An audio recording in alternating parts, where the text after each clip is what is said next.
Australia, a vast country with only 23 million inhabitants. Richard is going to be our guide as we visit the Buccaneer Islands, a region that is as inaccessible as it is hostile. Exciting.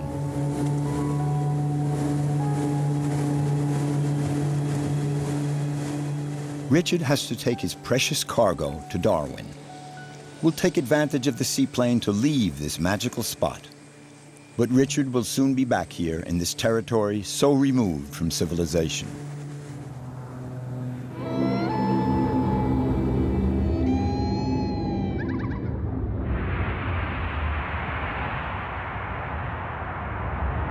Could be easy to get away, could be easy to forget you. It could be so hard today. How many times did I fight? How many times did I cry? And there you on channel? Yeah, receiving, Dave. Yeah, I've just picked up those boys. We're on our way back for a beer. Copy that. Seen about 20. And we're just on our way back to Mount Dare, which is at the top end of South Australia. We really are in the centre of Australia and on the western edge of the Simpson Desert. And this is just a sample of the great roads that we have around here. We're very isolated. 500k from Alice Springs, 1,300 kilometres from Adelaide.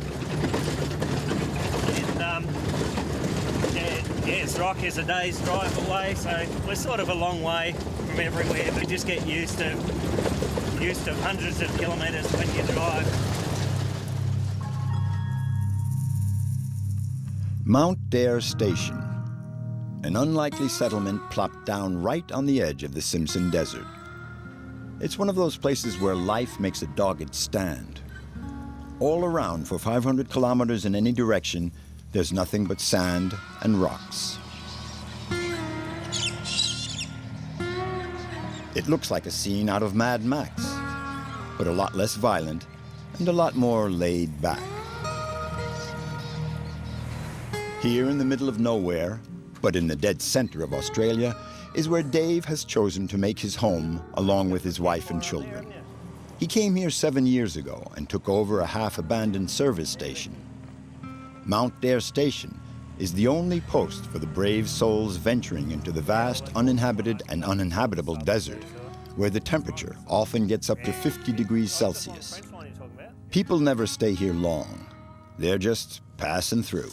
Cooking breakfast 1 minute and then you're out fixing cars the next. Just then getting ready with the post, and some days can be flat out in here.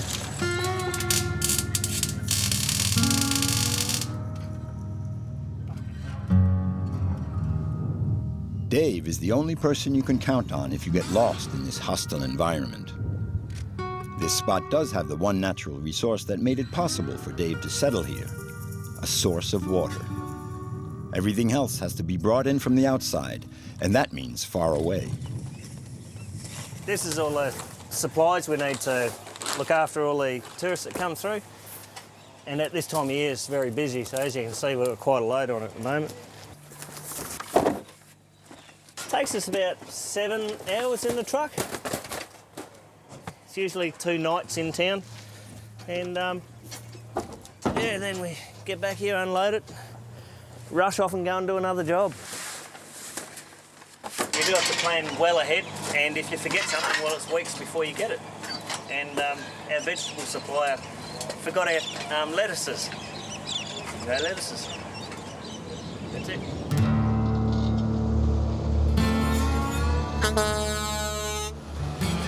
A round trip to the nearest store is a 1,000-kilometer expedition, half of it on god-awful tracks.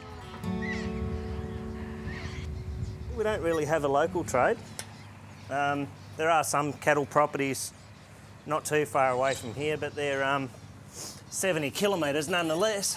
That's over an hour's drive, so we don't often see the neighbours, and it's sometimes a special occasion when you do see them. As for social life, aside from the passing travelers and the hired hand, Dave, his wife and children have only each other to talk to, and the kids can hardly invite friends over for their birthday parties. But the family has found a way of life that suits them just fine. Here we got my wife Melissa and my 2 little angels. We've got the eldest one Charlotte and the little girl Crystal Ann. They love it. We've just come back from Alice Springs where we've been to the Alice Springs show, so we've got the bubble machine and show bags and all sorts of stuff. Ring Becky! Just enrolled Charlotte, she's 3.5 for next year. She does kindergarten. It'll be correspondence through Alice Springs, and the year after that then it'll be over the internet, School of the Year. They can see their teacher through via the camera on the internet, and they can do music, they can do dancing, painting, anything they can learn is on the internet, and they've got a 99.9% attendance rate. So, and it's the biggest classroom in Australia. Just closing your eyes. It is throughout outback Queensland, Northern Territory, South Australia, Western Australia. So it is just huge. Charlotte's class, which has about 50 pupils, is the biggest in the world. It extends over a territory almost the size of a continent.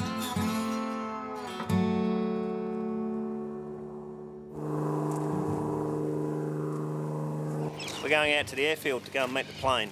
The plane brings the mail in every Wednesday, and they take one of these, all their outgoing mail, and we collect our incoming mail. My name's Reg, and I fly the mail plane for Chartier, based out of Alice Springs. It involves delivering mail to remote homesteads, communities around the centre of Australia. This company has the longest mail run in the world. There are mail runs that 3 hours flying in a straight line to get to the first stop.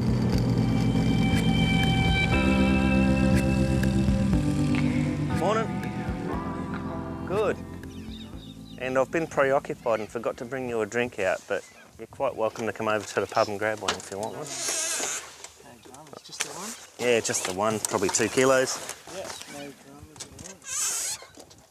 Everyone looks forward to mail day, and we'll sit around the table and divvy out all of the mail and work out who's been ordering the most things. We have probably 9 mail runs on our books that go as far as West Australia, South Australia, and into northern Queensland.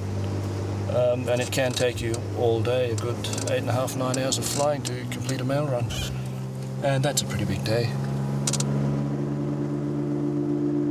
These postmen of the desert are the spiritual heirs of the early pioneering pilots. In spite of the long hours, the solitude, and the difficult conditions, they still nourish the dreams of many an Australian youth.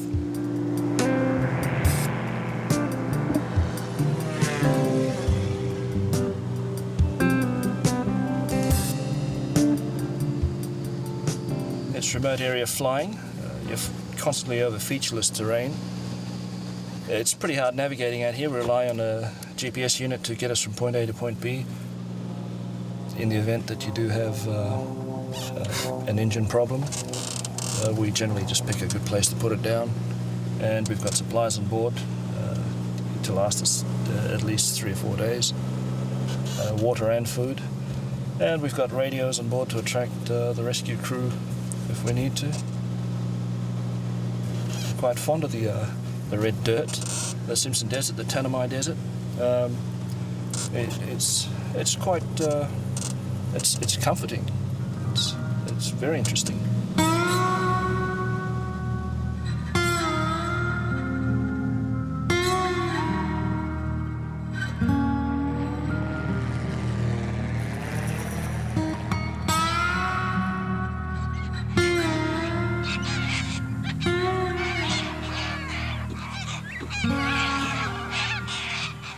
We're going to put the big wheels on, mate. We've got to go out in the desert for a couple of days, so I'm going to slot these on. This car's purpose is primarily to be a recovery vehicle. It goes out to do tows, pull people out of bogs, repairs, anything that needs doing around here. And I'm going to take my little girl away with me this time.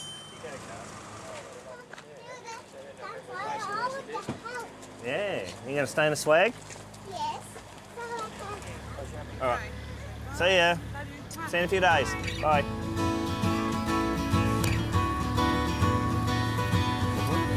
I'll get it in a minute.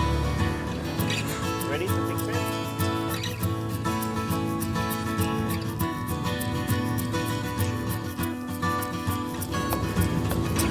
The kids really enjoy growing up out here. I just think it's a great environment for them. Charlotte really loves it. She loves camping. Really loves camping, sleeping in the swag and stuff, looking out at the stars through the open swag. Loves it.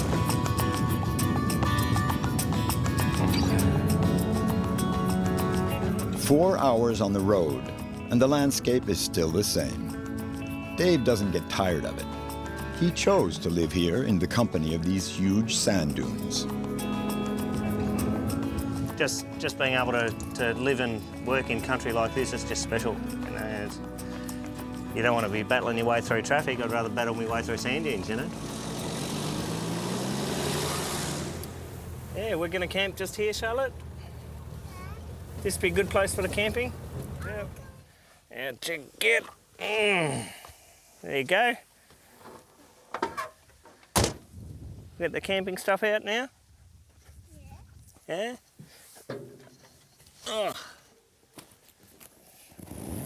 We're at Perney Bore, which is 65 kilometres to the east of Dalhousie Springs. And as the name depicts, Perney Bore, it is a man-made bore that has been turned into a wetland. They were looking for oil and yeah, all that came out of the ground was near boiling water. So they said, don't need this, and off they went, leaving it flowing at, you know, so many thousands of litres a second. You know, it was just amazing the water that was coming out. It would have filled these swales here before it was capped and restricted in its flow to just keep it to a moderate flow to maintain the wildlife that had become dependent on it.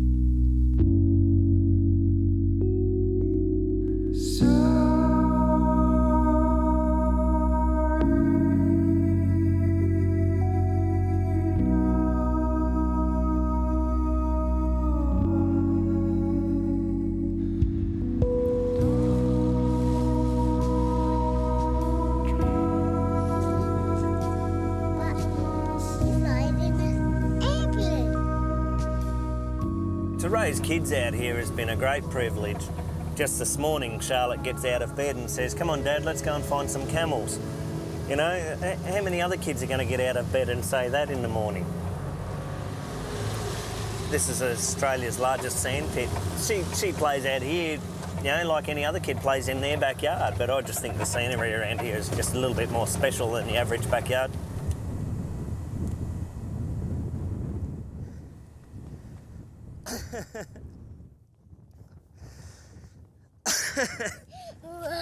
Oh, okay. My scissors losing, Dad. Kiss.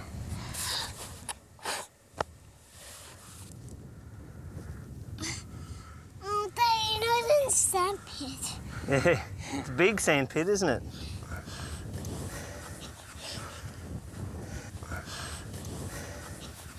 Can you see how they happen, all these little waves? Yeah. Right? They're pretty, aren't they? That's the wind that makes those. And the wind makes one little wave like this, right? And then eventually, this little wave will be as big as this sand dune. Because all these big sand dunes start off as little waves.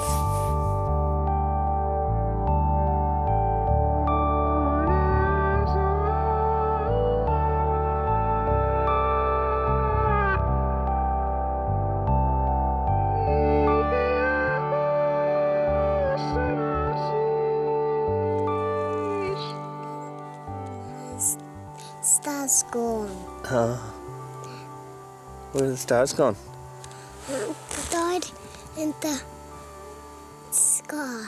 Oh, okay. And where's the moon? The moon's still over there, is it? What's that? Oh, righto. outside the circle a fire. It's really hot.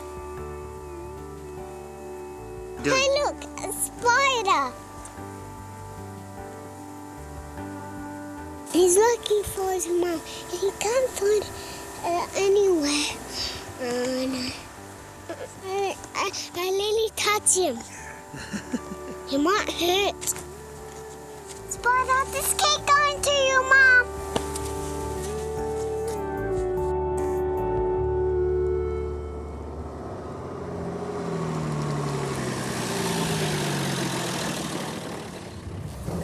When you're out in the Simpson Desert, you've got 300 kilometres of sand dunes, no habitation for 500 kilometres between Mount Dare and Birdsville.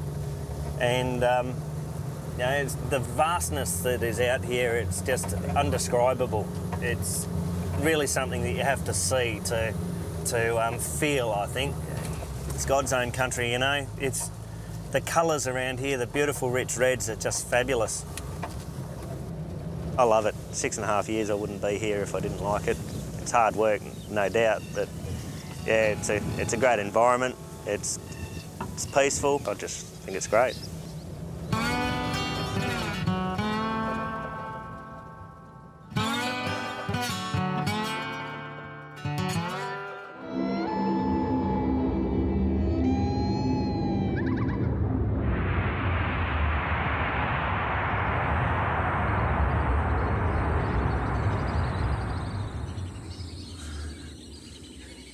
Arnhem Land is in the north of Australia. This vast preserved territory is a world of its own, like a state within a state. The entire territory belongs to the Aboriginal Australians, and any Australians who are not Aborigines have to get a permit to travel in this special land. In this breathtaking landscape, humanity's oldest civilization lives in harmony with the environment. For more than 40,000 years, the same people have been living on the same land here. At present, there are no more than 15,000 Aborigines living on a territory of close to 100,000 square kilometers.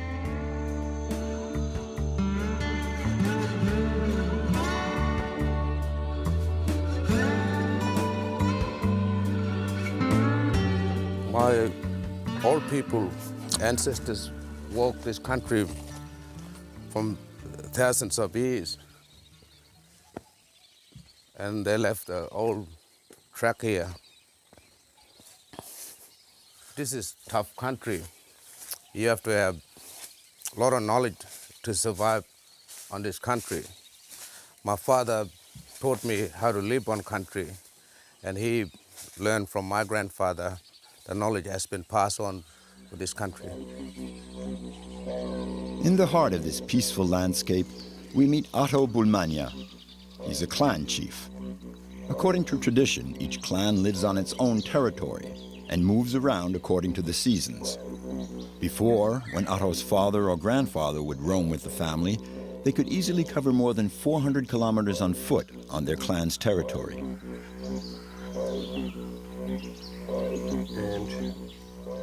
I'm the traditional landowner of this country here, as you can see. This is all my country, but you know, my great-grandfather and my father used to live on this country and do, you know, hunting and gathering around this area here. And now my father and grandfather gone. I am the traditional owner. I have to teach my kids to look after this country. We have like plenty, you know, billabongs, river, we go and, you know, catch fish, feeding our family. Sometimes we go up on the escarpment here and do like kangaroo fire drive, and we, you know, catch kangaroo, and you know, sometimes we go out and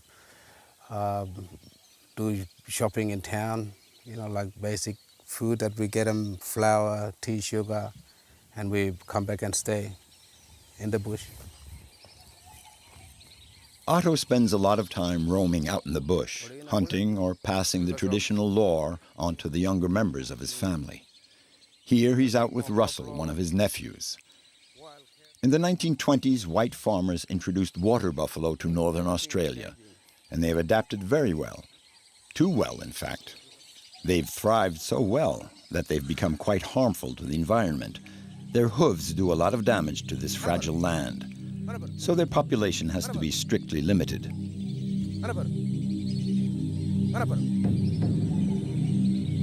Why?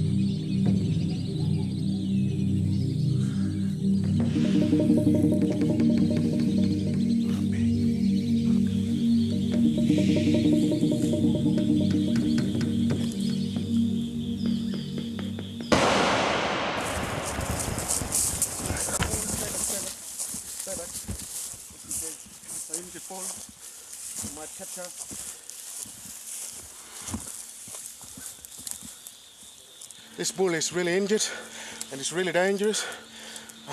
It's on a scrub here somewhere, but you have to be careful.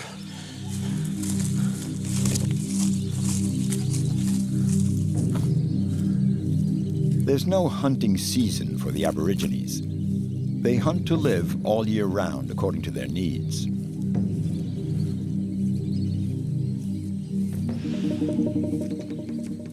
We eat a lot of bush meat. That's how we grew up here, and that's how we get like buffalo meat and kangaroo and bush turkey and all that. And there's a buffalo here, so I got them already.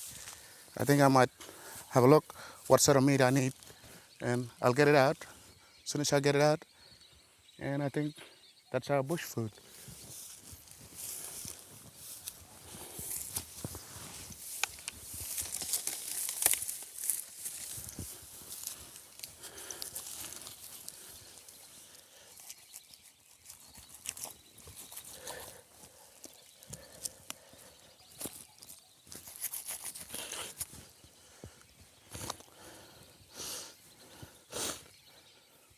Sometimes we go out to the billabong.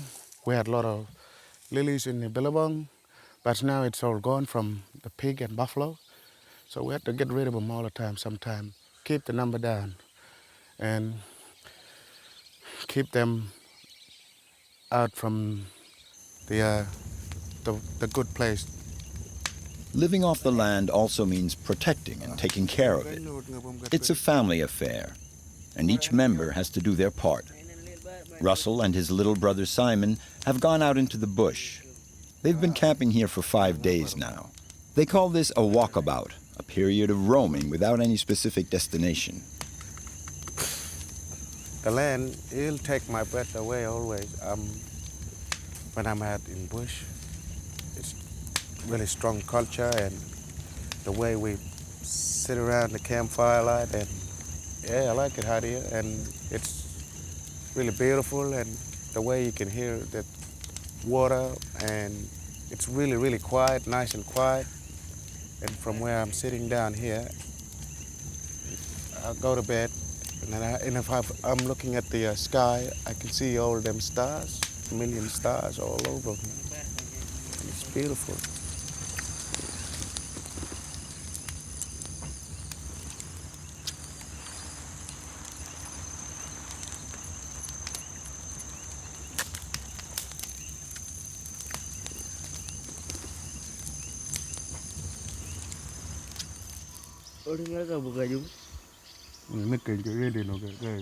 A walkabout can last a few days or a few weeks.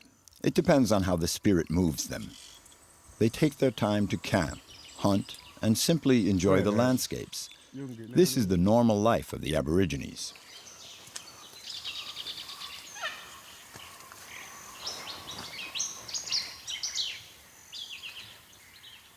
You know, watch out for crocodiles in this water, or sharks. Some fish, yabby, stingray, and lots of sharks in this water.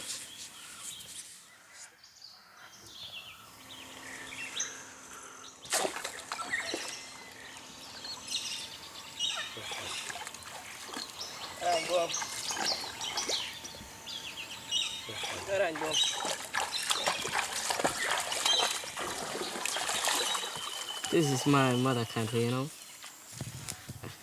I used to live here with my grandfather, but he passed away a long time ago. Maybe 1 year back or something.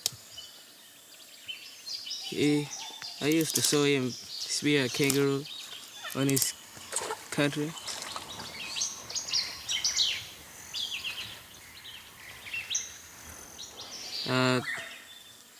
He used to spear a wallaby with little wallaby. He used to bring back that little wallaby to me, and I grow him up. Oh, lots of people don't like that. They don't have the land. Just good life for us in this place. We like this place.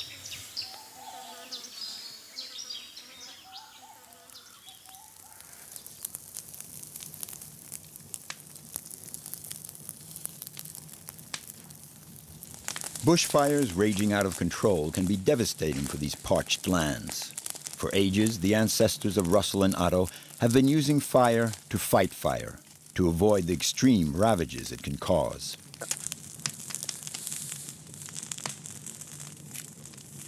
It's fire season, and we're gonna burn the whole Arnhem Land. So everyone's lighting fire now in every stations, and people live in hunting area. They all burn all that stuff.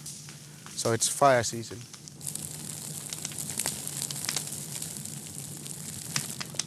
For some area, we live for long, 2-3 years, fuel load, we get big problem like big fire, and you can see big black scorch mark right on the top.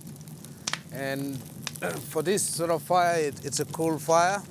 And when we burn like this, few days time, all the reshoot grass will come back, and then wallaby will come back, big buffalo will come back, wild cattle, and we can, spot them in a good place.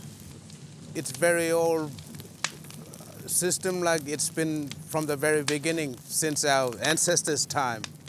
They've been, putting the fire so that our ancestors warming themselves and feeding from fire. So it's really important, like fire gives us everything.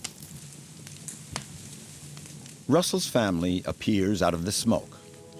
No GPS, no compass. The Aborigines can drive for hours way out in the bush and find exactly what they're looking for. They've dropped in to spend the evening with Russell, which means getting dinner for 10 extra people. But that doesn't seem to worry Russell.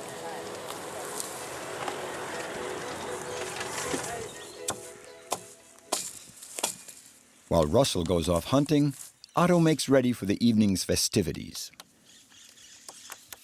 This is woolly bark, and I can listen that is bit hollow here. So there must be good ditch. This one. The didgeridoo is the musical instrument of Arnhem Land. Everyone knows how to play it around here. This instrument plays a vital role in the Aboriginal culture. They use it for their ceremonies, as well as for an evening of just singing around the campfire. To make a good didgeridoo, the recipe is quite simple. You just have to carefully select a tree trunk that's been perfectly hollowed out by termites.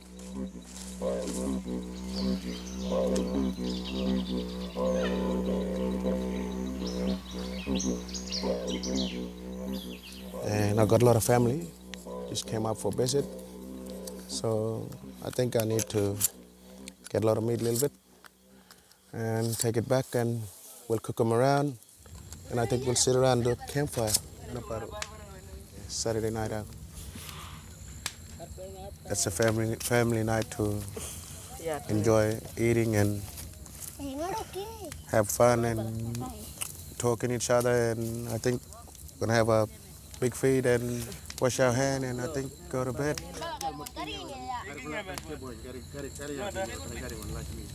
Hunting and gathering are two cornerstones of the Aboriginal culture, a way to stay in touch with the land. Our land, it's really like it's all about culture too, and like ceremony and stuff. And we don't want to damage any of our land, because we like living like this, and we like collecting all the bush food, and you can feel the everything that's got in the earth. Jilil ngai gore,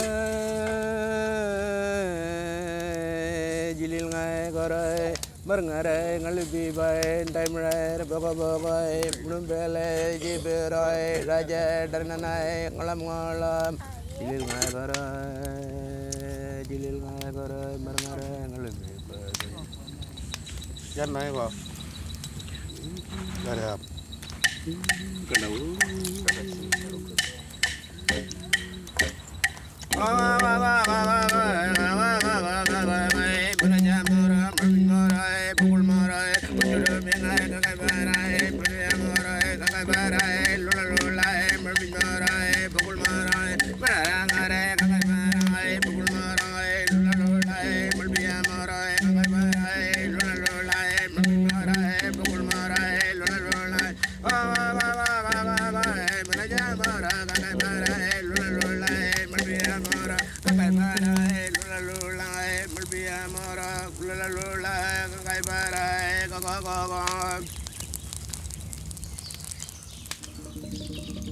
In the Aborigine tradition, these are called song lines, litanies chanted in a language no one can understand, but they are essential.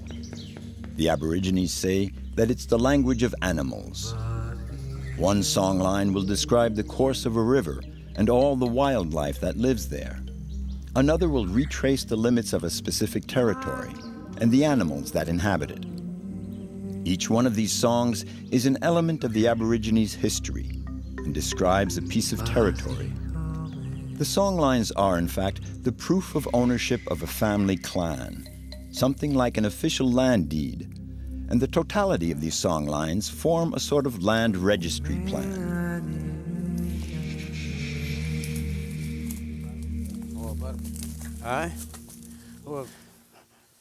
This is like my grandfather's wet season camping area.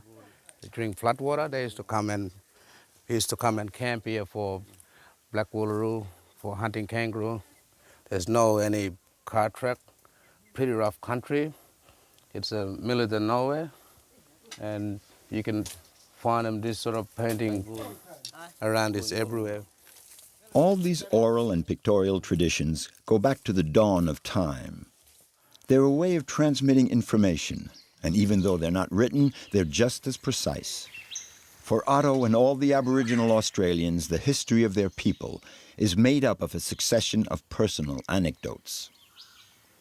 If I'm walking on other man's country, I don't tell the story because I don't speak the language. New people always sit quiet when it's entering other man's property, and always sit quiet because you don't know what's the story behind you. But if you living on your country, you can tell them big mob story. You can tell them about, oh, let's go and hunting there, or let's have ceremony up here, and all the family, like country, make us talk, and it's there alive. It's watching us. If we make one mistake, we get sick because old people's spirit are watching us, and if we can't do proper way by respecting the land, we get sick, fall from rock or big ironwood tree, goes through our feet, and there's a lot of dangerous part. So respect the land, you'll survive, you'll come back safely. The Aboriginal people of Australia have managed to survive much longer than any other civilization on Earth. And the key to such longevity surely lies in the great respect that they show towards their land and the creatures that live there.